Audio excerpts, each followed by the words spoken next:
ஒவ்வொரு மனிதனுக்கும் ஒரு ஒரு விஷயத்து மேல போதை இருக்கும். அப்படிதான் என்னை பொறுத்தவரையிலும் ஆடு மாடு உயிரினங்களுக்கும் என்னையும் பிரிக்க முடியாத ஒரு சூழ்நிலையை ஏற்படுத்துது.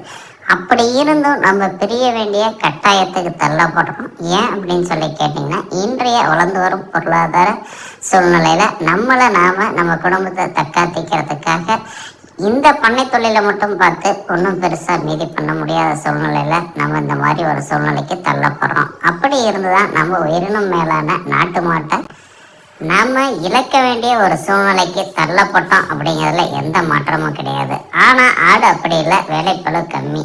மாட்டை பொறுத்தவரை நம்ம 2 நேரம் பால் கறந்தாகணும். ஒரு நேரம் கறக்க முடியாத சூழ்நிலையில மாட்டுக்கு மடி வைக்க அது ரொம்ப சிரமப்பட்டனால வேற வழி இல்லாத கொடுத்துட்டோம். ஆனா ஆட்டை இழக்கக்கூடாது அப்படிங்கிறதுல நம்ம முயற்சி பண்ணிட்டு இருக்கோம். ஆனா காலங்கள் தான் பதில் சொல்லணும். நம்மளோட தொடர்ந்து பயணிக்குமா இல்லை நம்மளால முடியாத மற்ற வேலைப்பளு காரணமா விட போறோமா அப்படிங்கிறது முடிஞ்ச அளவு விடாமல் முயற்சி செய்து கொண்டே இருப்போம்.